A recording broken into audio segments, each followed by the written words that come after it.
They share a shivering Instagram post with the caption, "We're heading inland now to tick off another place on our bucket list." They were coming from Birdsville, a remote part of Queensland. However, things were about to get serious. Their first night in the desert, there was a big storm. Heavy rain poured down on the bare desert ground. It was the worst storm they had ever had on their travels, the wife saying that she even thought the roof might blow off. They had camped through a cyclone before, but this was worse.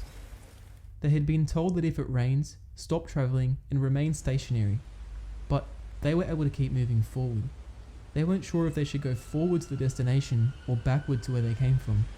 They made the decision to keep going. They continued to travel until eventually coming out of the zone that is technically considered the Simpson Desert. The family was excited as they were now not far from Dalhousie Springs in South Australia, a popular tourist attraction. Not long after, they began to notice just how wet the mudflats that they were driving over were, and at that point they began to realise the danger that they may be in. Making the situation worse, they didn't have enough fuel to get back through the desert to Birdsville, so they either had to keep going forward or wait it out. Given that they had been told it could be weeks before it dries out, they had to keep pushing forward. But as they continued driving over the mudflats, they would eventually find themselves in a horrifying situation. Their truck began to sink down. The husband instantly knew that they were in trouble. The wife had hoped that they could dig around to help the truck regain traction. They tried to dig the truck out for 5 hours, but made zero progress. That evening, they got cleaned up, and before bed, they decided that they would try again the next morning. If they could not free the truck, they would set off their personal locator beacon, or PLB. The family was not aware whether the desert was still open for crossings, because when it receives that much rain, it usually gets closed off. That's when they realised it was most likely that they were completely alone and stranded in the Australian Outback. The next day, they spent the entire day digging, but they still lacked any signs of freeing the truck. If they couldn't get the truck out, their only option was to activate the beacon. This was a serious decision, as the father had never had to call the emergency services.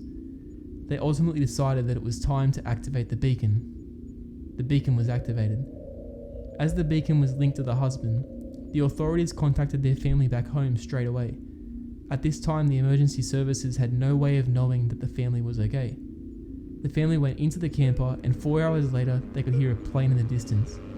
The father set the UHF radio to scan to try and contact the pilot. The plane approached and flew overhead. The husband was eventually able to communicate with the pilot. The pilot explained that there was a satellite phone, supplies, and water in the care package that was about to be dropped, and that the rescue was now being passed over to the South Australian Police. The plane did 10 passes before dropping the care package to the family, with a siren attached so they could easily locate it. The South Australian Police called the family through the satellite phone and told them that the conditions were so bad it could be weeks before a rescue vehicle could reach them. They even said that they were hesitant about sending a helicopter to rescue the family because of the conditions. The police then prepared the family for potentially 14 days in the desert. The Zavros family explained that they had more than enough food and water for this duration. The South Australian Police insisted on dropping extra provisions just to be safe. The husband then began to contemplate taking their electric scooter to the nearest town, and the wife immediately said, "No, you're not going." The husband knew that response was final, thinking she's absolutely right. That's how people die, especially in the desert. 3 days later, the authorities supplied the family with more food and water and had maintained contact with the family during that time.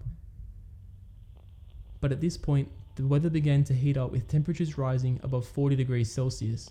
So the South Australian Police decided they wanted to get the family out of the desert. A rescue helicopter was sent. At this time, Mr. Zavros' mother told ABC News, "We are thrilled to bits, that they are going to be finally rescued."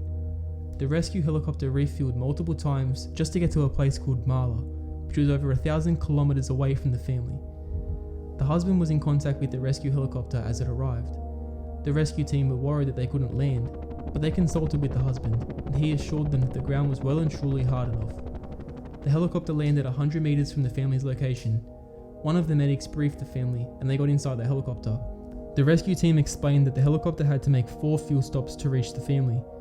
These resupply points weren't at airports, but at small villages where jet fuel had been dropped ahead of time. The only helicopter capable of making that distance without refueling is owned by the military. The experience in the helicopter was humbling, as it drove home the scale and remoteness of the desert. They flew for 2 hours before seeing any signs of life. The emergency services told the family that they had made international news, but they didn't want to read the headlines. They were still in shock.